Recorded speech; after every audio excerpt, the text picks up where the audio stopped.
Nabi Lut memiliki istri bernama Waliah. Sebagaimana banyak dinukil oleh para mufasir, Ibnu Abbas mengatakan bahwa Waliah tidak termasuk pelaku LGBT. Terbukti ia menikah dengan Nabi Lut dan mempunyai beberapa anak. Salah satu versi sejarah menyebutkan bahwa semula Waliah adalah istri yang baik. Sayang ia terpengaruh oleh seorang wanita tua yang menawarkan kekayaan berupa emas dan perak, dengan syarat ia harus bersedia memberitahu penduduk Sodom, jika ada lelaki tampan yang bertamu ke rumahnya. Rumah Nabi Lut memang sering kedatangan tamu dari kaum lain. Iman Waliah kalah dengan nafsu dan hasrat akan kekayaan dunia. Ia menerima tawaran wanita tua itu. Ia pun memberitahu kaum Sodom, setiap kali ada lelaki tampan yang bertamu pada suaminya. Sementara itu, dakwah Nabi Lut kepada kaumnya tidak menambah apa-apa kecuali perlawanan dan kesombongan. Mereka terus-menerus mempertontonkan kekejian dan kemungkaran. Hingga Nabi Lut memohon pertolongan kepada Allah, "Ya Tuhanku, tolonglah aku atas kaum yang berbuat kerusakan itu." Quran Surat Al-Ankabut 30. Allah mengabulkan doa Nabi Lut, dan mengutus malaikat untuk membinasakan mereka. Malaikat datang ke negeri Sodom dengan menyerupai dua orang lelaki yang tampan. Nabi Lut merasa susah dan sempit dadanya karena kedatangan mereka. Ia takut kedua tamunya akan menjadi mangsa seperti biasanya. Quran Surat Hud 77.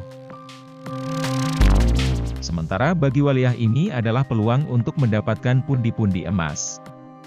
Maka dengan diam-diam ia memberitahukan kedatangan kedua pemuda tampan itu kepada kaumnya.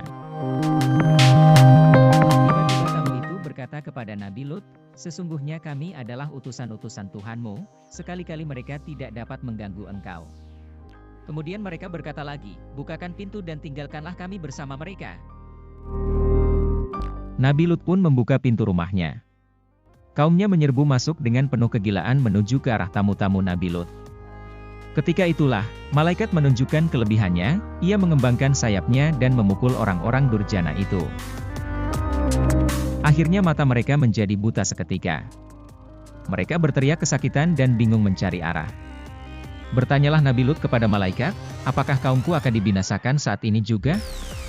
Malaikat menjawab bahwa azab akan ditimpakan kepada kaumnya pada waktu subuh nanti. Malaikat memerintahkan Nabi Lut untuk pergi pada akhir malam nanti bersama semua keluarganya, terkecuali istrinya. Istrinya Waliah termasuk yang akan diazab. Karena ia telah berpihak dan turut membantu orang-orang berbuat kerusakan. Quran Surat Hud 81. Ada juga versi lain yang menyebutkan bahwa Waliah ikut diazab karena ia menoleh ke belakang saat berlari bersama suaminya. Bisa karena kepikiran harta, bisa juga diartikan ia sebenarnya hanya iba, merasa sayang dan kasihan kepada kaumnya. Padahal sebelumnya sudah diwanti-wanti malaikat untuk tidak menoleh ke belakang punggungnya. Manapun yang benar dari berbagai versi yang diriwayatkan, kisah Waliah ini memberi pelajaran penting tentang keberpihakan. Betapa keberpihakan terhadap kekejian dan kemungkaran akan menyeret pada kebinasaan. Apapun yang menjadi alasan.